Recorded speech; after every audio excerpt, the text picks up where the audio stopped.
Hey peeps, welcome back. Straight away you can see there's something different. I'm actually joined today, by Hey, this is my hetero life mate of almost, heterosexual life mate. that's the one, heterosexual life mate of almost 20 years. Ladies and gentlemen, Miss Annika Moore. Hi. So, you heard me mention before in my other videos that we were considering to do some sort of collaboration project, and Yeah. we're going to have to excuse our demeanour because we have spent the longest time just getting the giggles out of our system, and Then we're not done yet. no, we're not. We're far from done. Even though this is kind of a serious topic that we're going to invest in today. And There's nerves and stuff, isn't there? Like you said, it's our first collab video. Plus, we have a sense of humour.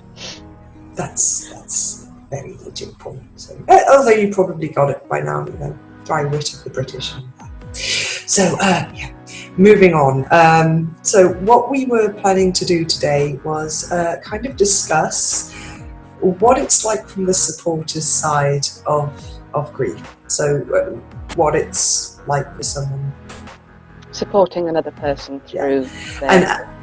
and their perspective on it. So Annika here, she has really been a rock for me during some very trying times in my life, and she was also here for me and my husband when my daughter passed away almost 6 months ago now. And I just thought it'd be interesting for you guys to hear anything that she has to say on the subject. So on that note, I'm going to put the ball in your court. Annika, take it away from here.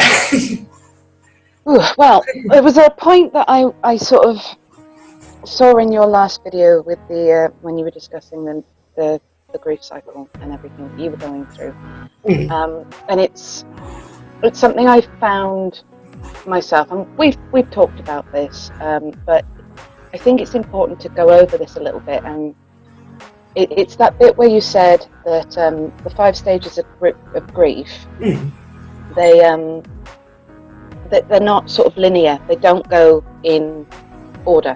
They never go in order. And people seem to think that it does, especially supporters of people with grief. If they know anything about grief, they seem to think that people can just go through the 5 stages and then everything's hunky-dory. That's not how it is. Having seen my fair share of people going through grief, having been through it myself for various things, it does not go in order at all. You bounce from one to the other, to the other, to the other. You go through cycles, you go round, you go round, you go round, and it can take so long, so long. It's not just a case of a matter of months, it's not just a case of a matter of years. It depends on how attached you were to the person that has gone and your own mental health state and how you process grief. So I think that was something that I picked up from your video, which was quite important, because it is a misconception. No real structure to the stages of grief. That's one thing you noticed, and what are your other sort of observations, other than the whole bouncing around the stage? Okay, all right. Well, how would you support someone who, for instance, say for example, it just happened and you had just heard the news from me? What is your initial reaction? What goes through your head? How do you react as this person receiving this shocking news? Well, when you told me about Kaylee, obviously utterly devastated, not just because I'm your friend. I'm your friend, I care about you, I don't want you to go through pain, but me being me, the way I feel towards you and everything, it was sharing that pain.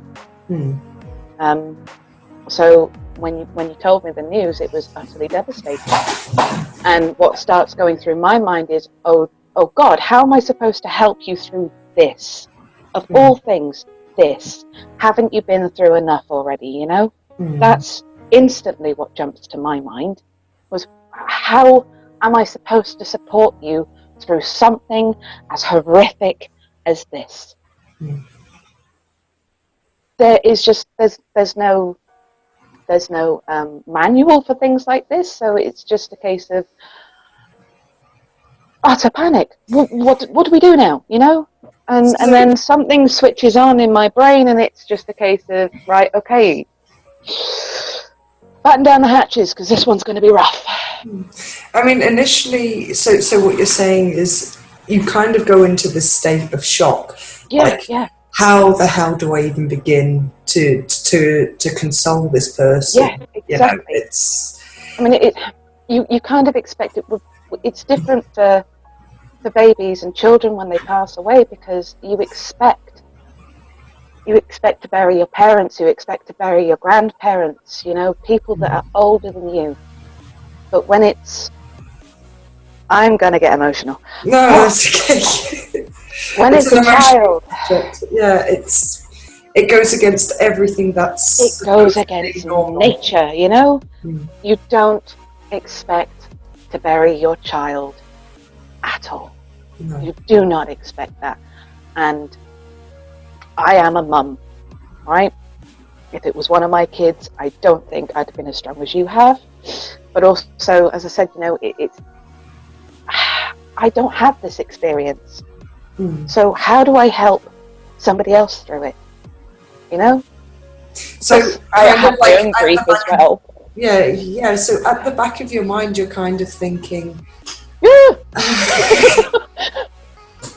That's the only way I can put it. The initial news is just, no. And then it just, everything explodes. It's like, so would you say that could explain how awkward some people can get when they get that grief? And then you hear a lot of things like things you should and things you shouldn't, and then all the cliches start coming out. Yeah. It's kind of that shock and default mindset that, do you think you just don't know what to say? You just don't know what to say, which is why you tend to get people saying, oh, time's a healer, or if you're religious, God will take care of you, or this, that, and the other. While people don't know what to say, so those are the default things everybody will go to, you know. At the end of the day, in my experience, having seen people go through this, having seen people's reactions to those words from people that just don't know what to say, it's not the right thing to say. Oh no, but you know, what can you say? Speaking from the perspective of the grieving mother, I can say certain things about certain cliches. I mean, they certainly do not help, but they're there for a reason. And I know, as well-meaning as they are, that's the problem. They bothered the ever-living shit out of me, and I'm sure I'm not alone when I'm here. When people say, "Oh well, God needed another angel," or just like, no. You know, I can understand that your faith and belief you're in trying heaven to find something comforting, but that's my child. I needed her. But at the same time, you're going to have to change your perspective, if that's possible, when you're in that fog, because you've got to realize that even though what they've just said has unintentionally wounded you, it wasn't said with the intent to wound you. It wasn't intended to. There was no malice in it or anything. It's just people don't know how to comfort anybody like this, you know? It's just one of those things. Yeah. And people generally only open their mouth to change beats. So, because they just, I mean, it's a situation, I mean, you've said it yourself, and thousands, if not millions of other parents have said it. I do not know what I would do if my child, or I cannot bear to think if this happened to my child, or so basically, I mean, I've seen a lot of videos as well where the things you shouldn't say to a grieving person, or the things that you need to say to a grieving person. You know, those are nice guidelines, but at the same time, I feel that although it's bringing attention to the subject of, you know, this is a sensitive subject and you need to be gentle with it, and if you don't know what to say, here is a general outline and why. But at the same time, I feel it kind of reinforces that, you know, well, they said this thing, so therefore I'm going to be hurt about it, kind of thing. I mean, you're already in so much pain. Why take that extra burden when someone simply does not know what to say? Yeah. And they simply do not know, because unless you are in this situation, you just don't know. You can never predict how you are going to react. No amount of preparation will prepare you for this. Absolutely not. And that was something I was going to think of. I thought of earlier of saying, when my brother died, say my mum's lost 2 kids, one when he was a baby, one when he was 40. When that happened, and I did it again when you lost your baby, dude. I sat there. Oh God. I sat there for a little while, and I actually tried to. I actually tried to put myself in your shoes, as I'm staring at my daughter right now, and I imagined one of them in a coffin, and I could only do it for 2 seconds before I had to stop. As you can see. Yeah. So that tiny little fraction of pain that I felt imagining one of my kids. Dude. I couldn't even bear it for 2 seconds. And this not 2 seconds. And this is the thing, you know. This is your life. This is what you have to go through now. And oh God. You know, I have no idea how to support you through it, really, but I'm trying my best, you know. Oh, crap. No, it's okay to let it out. I mean, yeah, and this here is a very good example, you know, when I said before that anyone going through any sort of grief does not want sympathy. No. Simply want empathy, because I think I just displayed that. Yeah, and that is the perfect example of empathy in action right there, you know. And it's kind of a beautiful thing in that respect, even though you can, like you just done now, you just imagined it and all you could feel was that intense pain, but still you did not know where the fuck to go from there. Absolutely not. And no.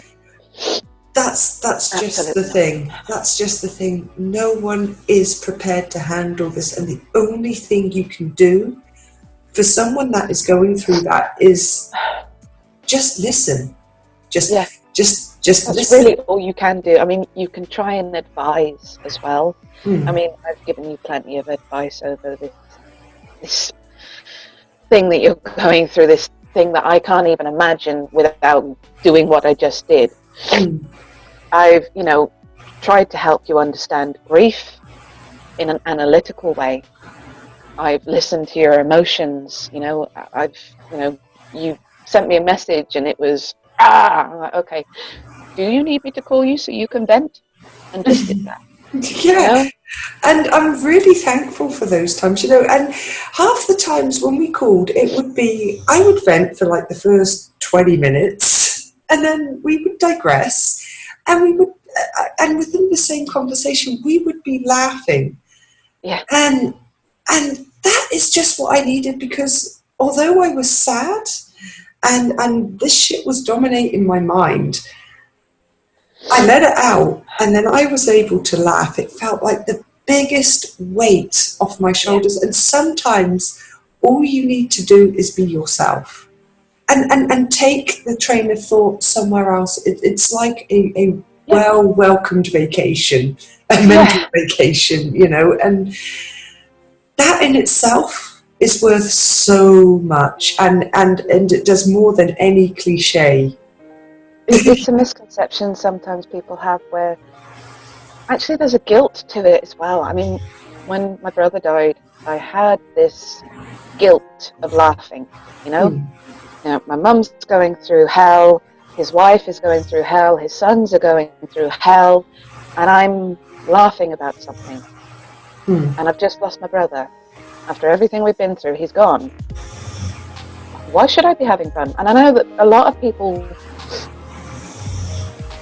they don't want to smile, they don't want to laugh, because that feels like they shouldn't be doing it, because this person is gone. Their life should end, right? No. Would that person want you to stop?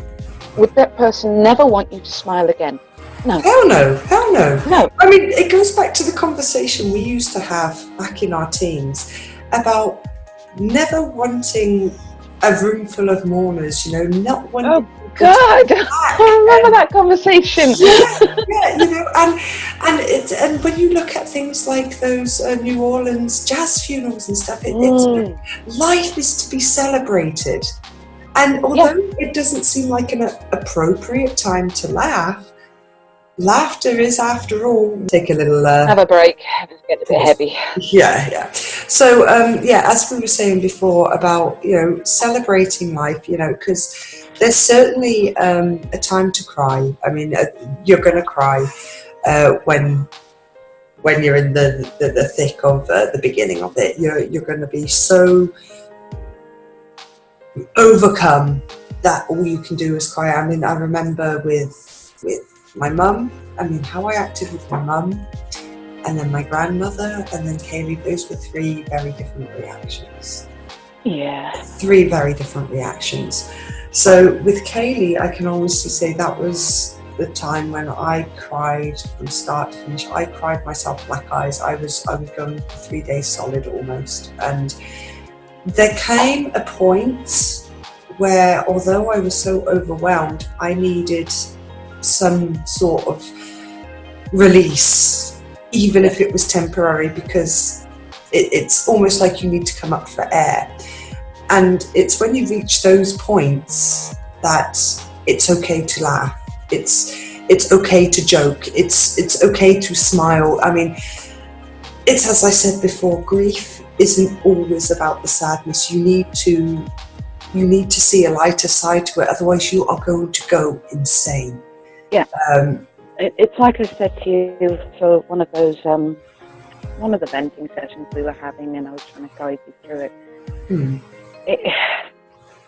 You will never be normal again, not the way you were. No.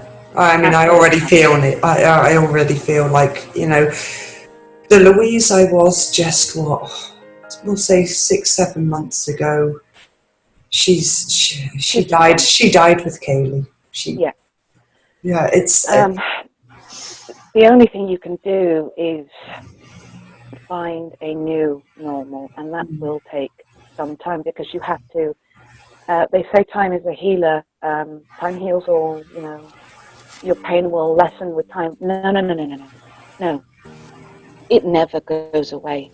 No. It never goes away. You just assimilate that pain, make it part of yourself, make it a strength even, find ways to cope with that pain, but it's always going to be there, always. I mean, it's... Sorry, carry on. I was trying to come back to the point you were making, but you can find ways to smile again and to laugh again and to be okay doing that. Go. And you also kind of makes me think back to when you were telling me about, was it Mark, your brothers, and Jenny's funeral as well? Yeah, their funerals were amazing. Recently, my neighbour has passed away, so she was more than a neighbour to me. She was one of my best friends. She was like a second mum to me. Then she's left behind her daughters and grandchildren, and her daughter and grandchildren live next door. They're like family to me as well. their funerals, my brother and this woman next door, their funerals were more of a reflection of people that they were. They did not want people to grieve for them, although they understood obviously people were going to, but they wanted to celebrate. They wanted people to celebrate the lives that they had, the connection and the love that they had for everybody. So my brother's funeral, we'll start with that. As funerals go, it was amazing. It was amazing. I can't. Oh, we had a police escort. Oh wow! Okay. We had a police escort. They had to shut down the roads and stuff because we had 300 bikers. Wow. 150 behind the hearse and the coffin and the limo with the family, and there's about 150 in front. And as we were coming into the crematorium, and I feel so bad. There was another funeral going on, but this was because they have space for burials. This was a burial. And as we were coming in, somebody was being put into the ground, but they had to stop that funeral because everybody attending that one was turning around and going click, click, click, click, click, photos. Eek, you know. And the music that my brother had was there was a song from his favourite band, Kiss. It was rock music. It was upbeat rock music, apart from the dance that he had with his wife when they got married, which broke me. I still can't listen to that song. But it was one of those, this is awkward because I'm dancing and singing at a funeral. But at the same time, it felt good, huh? It felt good, yeah. And with Jenny, because she loved The Lion King, my daughter had arranged for Hakuna Matata to be played. Oh, that's an awesome song. It was profound, it was poetic, it was exactly what they were. But when you consider it, I remember we were having a conversation about that, and I says the funny thing about her picking that song, not only because it was her favourite one and not because it stood for, but it kind of summed up her personality, because when you break it down, Hakuna Matata is a very eloquent way to say, fuck it. Fuck it. It's like... Which was completely her personality. As I said, with my brother's one, I wish I could remember the lyrics and everything, but it was just a really upbeat, dancey song and everything, and just what he would have asked for. So, yeah, people feel like funerals and grief and everything all has to be about the sadness and the loss. But no. You have to remember these people and what they mean to you and celebrate that. Absolutely. And that's coming from someone who is not only experiencing grief firsthand, even though, you were a little bit distant from your brother. And you he lived in Australia, I live in the UK, Yeah, and there was quite a significant age gap, if I'm not So you weren't close, but you were close enough to have the sibling love. And so your position in that was kind of a strange one, because it impacted you, but you were kind of supporting your mother more than you were grieving yourself. Well, that's my coping mechanism, Yeah, I'm more one of these people that are, all right, I'm not going to deal with my stuff right now, because there's somebody right there that has more pain than I do. So I'm going to go prop them up, and that's what I did. So it's kind of an avoidance tactic, if you will. Yeah. I'm not one to say I don't have my issues, because, Oh God, everyone's got our issues. Everyone's got something. And as a side note, if you would like to hear our issues, please thumbs up, like, and leave a comment.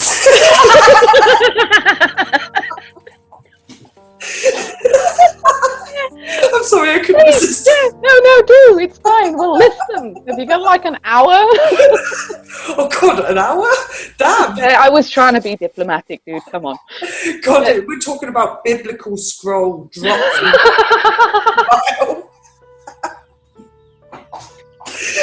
Sermon on the Mount. Yeah. But anyway. But anyway, going back to what I was saying, yeah, that's my avoidance thing. But once I've taken care of the people I need to take care of, that's when I'll go through my things. Because with my brother, I had to go to Australia, and I had to leave my kids for an entire month. Damn. Because, well, yeah, oh God. So that was really disruptive, not only for you, but for them as well, because yes, it just happened and they didn't really understand. Because no, I was gone within like 3 days. You know, okay, I'll say the issue that happened with my brother. He didn't have an accident. He wasn't murdered. You know, there was no illness. He just died. So it was.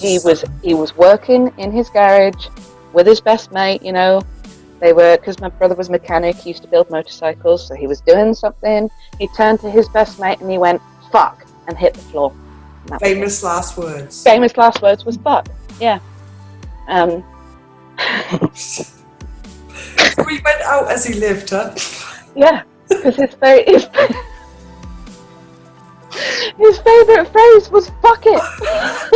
That's a good phrase. It's a good phrase. That's the one I've adopted, dude. But, Hashtag fuck it. yeah, but he didn't. I mean, he died, but his mate did CPR for ages until the ambulance arrived, and then when they got into hospital, it was touch and go. So we were left for like 2 days. In limbo kind of thing. He's not getting better, and then we got the news that he was brain dead, and they were going to switch off the life support machines, and that was it. So we stayed up. We stayed up until the time zone, thing, when they were going to be switching off the machine to be together here, because we could be with him. Mum needed to go out there. I was the only one that could take her. So I went out for a month, and I left my kids. So and they were still very young at the time.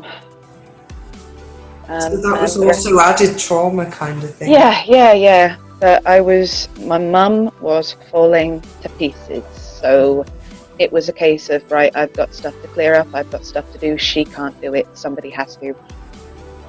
So you kind of took charge. And I literally had to pick her up off the floor because she was talking on the phone to one of his cousins, and some news was given, and the next thing I knew, she was on the floor.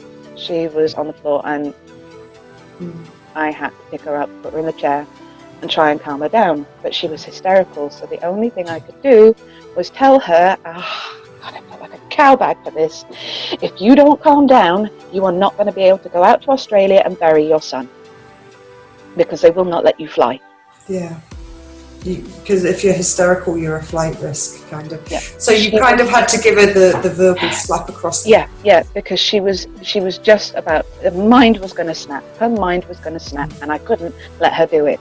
Yeah. So, yeah. Because I remember your conversations with you around that time period, and it was strange. Well, from me talking from a supporter in that, it was very strange because you were solely focused on your mum. I mean, you did not have time to feel that grief. I literally didn't have time to.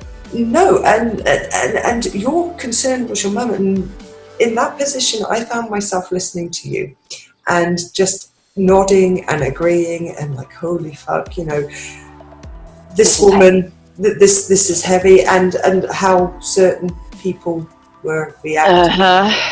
Not going to go into that, but you know who you are. We'll do another video about that. Yeah, but I'm just going to add, you know who you are, and I never liked you anyway, so... Anyway, how they were handling it was not narcissistically self-involved, and they just were not there. They were too wrapped up in their own little bubble. So ultimately the grief of her mother was left solely on Annika's shoulders at that point, when everything was just hitting the fan. And it was a heavy load, and I remember talking to you a little bit, and you never really spoke about how you really felt, and then there was one day where you went, I just had a toddler tantrum on the floor kind of meltdown, and I was like, and there it is, and there it is. And that's when we really started talking about it. And that was quite a few months, that was about 3 months after you had come back, if I'm not mistaken. It took you 3 months to feel that. Yeah, I mean, obviously the first month was spent in Australia, consoling the family, keeping them together. And then I had to come home and I had to leave my mum there. And that was not easy. And then when she got back, it was more support. She was there for another half a month, so when she got back, she couldn't be alone.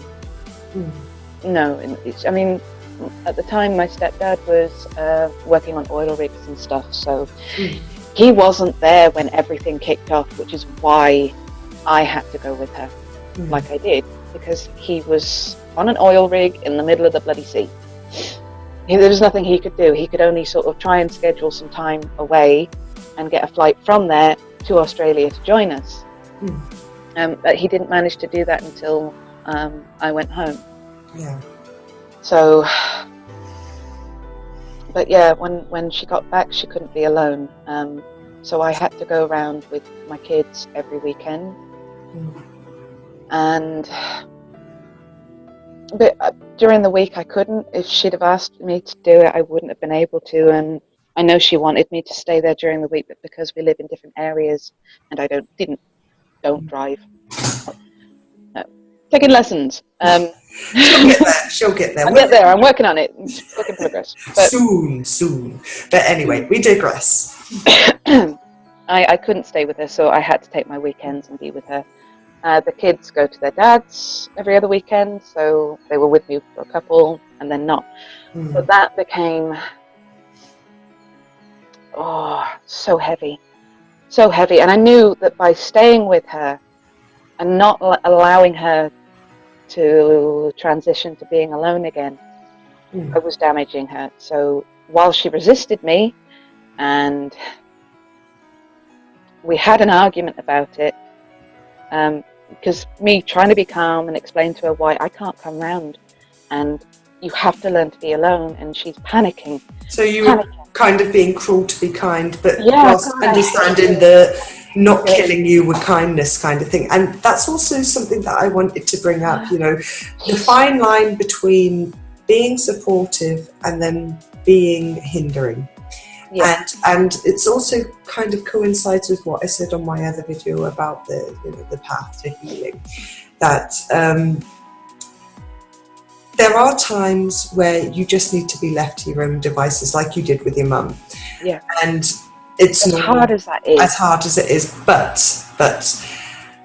at no point can anyone dictate to you if you're being right or wrong. However, there is that kind of fine line between healthy processing and then the unhealthy, damaging processing. Yeah. And could you talk a little bit about that, the unhealthy side that you've observed? Well, I guess it is with my mum, bless her, because she's had those two losses. I mean, she lost my brother Jason when he was only a couple of days old. And the first thing the hospital said to her was to get over that, have another baby. Yeah, we'll get into that one later, because that also coincides with the whole, once a mother loses a child, you can have another one. No, you cannot replace them, but topic for another video. Carry on. So this is what they told her to do, and so she had my brother Mark. And he is the son that she lost, the replacement of the other one. So I didn't realise. So that's 1 and 2, and then it's like 3 different types of grief, because she lost Jason, she replaced him with Mark because she was told to. She saw Mark grow up, and then this, and then she lost Mark. So she lost 2 children at separate times, but when he died, at the same time. Oh, no. Okay, yeah. So her mind just went... Yeah, it was shattering. Yeah. Wow. You know, so I did go around for about a month, 2 months, every weekend, And she just,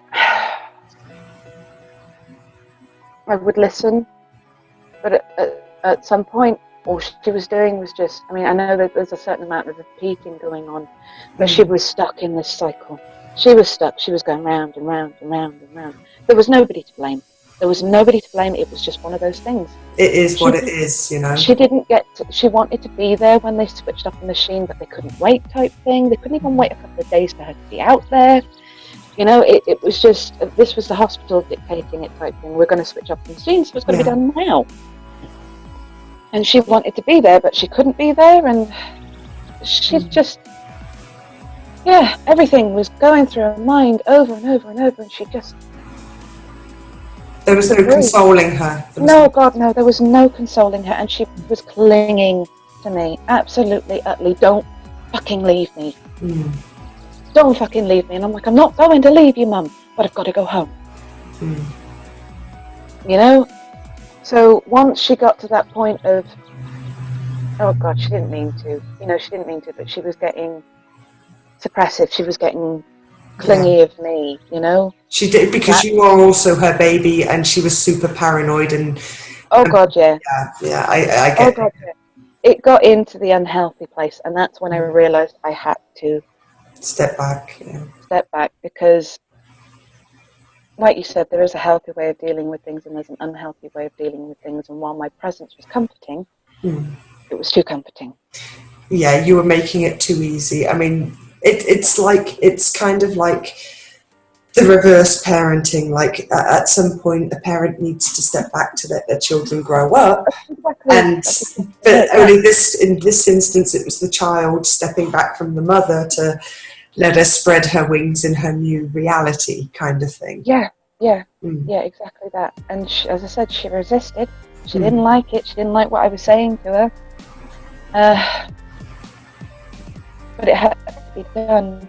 You know, it had to be done. And since I did that, you know, she's still not over it. Oh, of course not. No, God, she never will be. You know, and there's still, we have discussed this, but she still has an unhealthy coping habit. But I've tried to coax her away from that one, but I don't think I can. No, so, that's a case of you can lead a horse to water kind of thing, but... No, she has to be ready, and that's the thing. You can't judge her for it either, but... Because, oh God, no. But again, you recognise that it's not only unhealthy for her, but it's caustic to the situation and other people, and that's the issue in itself. But the problem is people were telling her, well, you know, sort of, not exactly with words, although sometimes, that she should be okay by now. I mean, it's been, you know, dude, on the 14th of this month, it's been 5 years since Mark passed. Damn, so it's been 5 years, and she's better than she was. She's a lot better than she was. But she's far from out. Yeah. Well, that's the thing, like you said, when you have a life-shattering experience, not once but twice and sometimes multiple times. And as I said before, you know, when someone significant in your life leaves, whether they leave forever or they pass, sorry, that is a piece of you that is forever gone. And that wound never really heals. My mum's proof of that. Yeah. But she's moving forward. She may still have her setbacks and her unhealthy habits, but I still have them, you know. Yeah, we all do. Yeah. Like you said before, you didn't really hear me talk about it because I was supporting her. But when that's when I had my thing, was because I stepped back from her, and that's when I had my my brother's gone. That's when you could come up for air, kind of thing, and you were no longer avoiding. Yeah, and I'd been on the phone to my other friend, Jen, different Jen, and she was sort of asking me how things were and everything, and I started talking about my experiences with family, and things that I had been observing that I was not particularly happy about. And suddenly I found myself chucking my plates and laundry and cups around the kitchen. I chucked my phone with my friend on the other end. Okay. And all bless her, she didn't hang up. She sat there for 10 minutes and listened to me screaming and yelling and chucking things about, and then I collapsed in a heap on the floor and bawled for another 10 minutes, then got my phone and then went, "I'm so sorry." And she went, "That's okay, you don't need to apologize." Yeah, indeed, and that brings us full circle to sorry, I'm going to have to start wrapping up because we've almost been going for an hour now, and this is going to take an age to render and upload. So, we've come full circle. We'll probably have to do another couple of videos on this, dude. More than a couple, but hopefully, if you guys like, what we're doing here. Obviously, this is rough around the edges, but we'll get there. But anyway, the full circle point. Sometimes you just need to be there. You just need to listen. You don't need to judge. You don't need to put in any input. You just need to be there, because sometimes a sounding board is all anyone needs at those times. And at least you're not alone by the time you snap the hell out of it, because that's when you can be there to get that hug and that cup of tea or that cigarette or that chocolate bar or whatever, or that laugh. That's the safety net. Don't think you need to be a master with words or a top trained counsellor or anything like that. All you have to do don't do that, is be there. Just be there. And that's the point. Yeah. Be there, listen, and don't underestimate the power of a good giggle. Indeed. And never, ever feel guilty about it, because emotions are a part of the process, and we have a whole range of them for a reason. Laughter is also a coping mechanism, so... Yeah, with the whole nervous laughing thing and that, but that's getting into a different schism altogether, I say I'm giggling anyway. Anyway, we're waffling again. So on this note, peeps, thank you very much for watching. Again, sorry about the rough derpiness of it all, but I hope that you managed to take some good advice or information from hearing us talk about these things, and I hope you enjoyed having her. This is just our experiences. We're not qualified. Hell yeah, no. We're just purely speaking from personal experiences. Yeah. So anyway, peeps, we're going to say bye-bye. Bye-bye. If you have made it to the end and this far of the video, well done! You awesome! Thank you! Thanks for watching. It's much appreciated. Much love, and I will see you in the next video, guys. Bye-bye. Bye.